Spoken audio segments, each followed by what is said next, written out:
Em 1945, terminou a Segunda Guerra Mundial e começou outro combate, a Guerra Fria. Estados Unidos e União Soviética, aliados contra o eixo, disputavam poder e influência nesse mundo pós-guerra.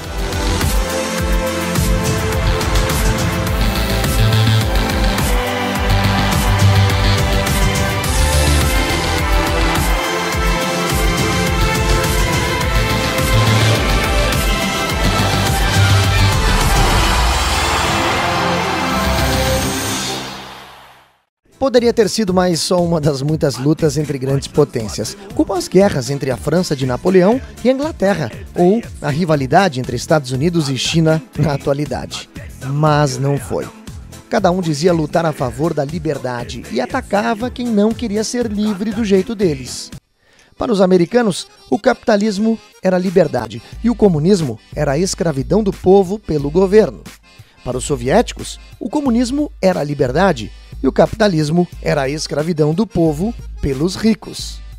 É verdade que a desigualdade social tem os seus problemas e os Estados Unidos não são o paraíso para todos, mas realmente o custo humano do regime soviético foi alto. O governo cerceava muito a liberdade dos cidadãos. Existe uma piada de época que mostra um pouco disso.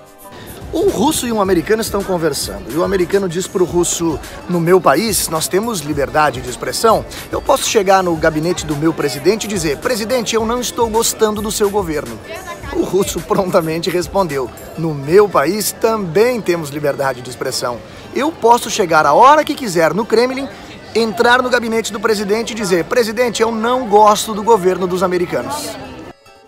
Devido ao choque de ideias, da sensação de que os dois sistemas deviam se enfrentar até restar um só, a paz era improvável.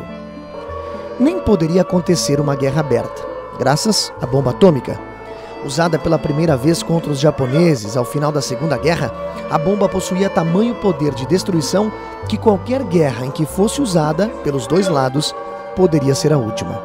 Mesmo assim, os líderes da superpotência se prepararam para lutar a guerra do fim do mundo. Aí surge o Bunker 42, construído por Stalin para se proteger das bombas nucleares americanas e para comandar daqui os próprios ataques à bomba aos Estados Unidos. Essa base era altamente secreta. A fachada dela era como a dos outros prédios ao redor. Parecia um prédiozinho normal para quem via de fora. Os soviéticos testaram a bomba nuclear em 1949, 4 anos depois dos americanos.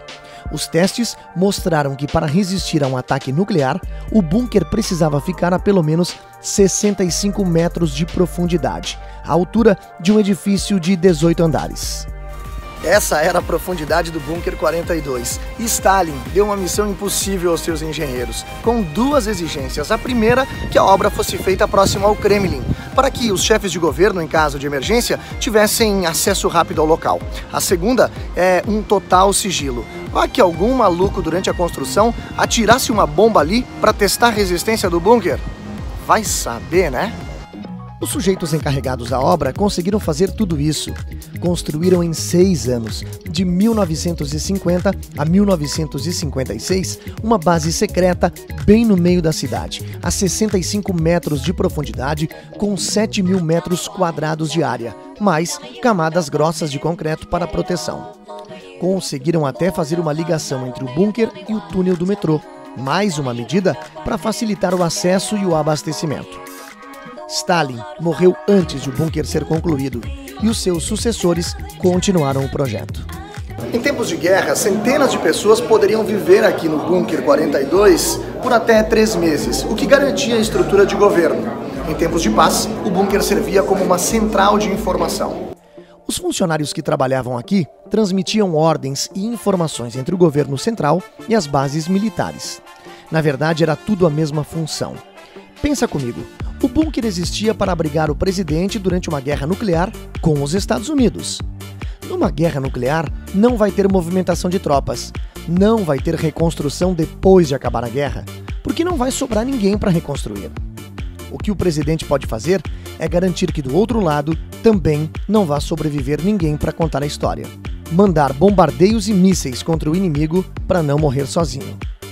Uma briga mais séria entre os americanos e russos, um acidente que fosse, e nós não estávamos aqui hoje. O bunker acompanhou os destinos do país. Na década de 70, foi um importante centro de comunicação. Nos anos 80, a União Soviética entrou em crise. O bunker foi sucateado e necessitou de manutenção. Já nos anos 90, a desintegração da União Soviética fechou o bunker. E aí, o governo resolveu revelar o local ao público. Na década passada, a Rússia voltou a andar nos eixos e o bunker mudou de função. Foi privatizado, virou um museu da Guerra Fria. É o capitalismo dentro do lugar mais secreto do mundo comunista.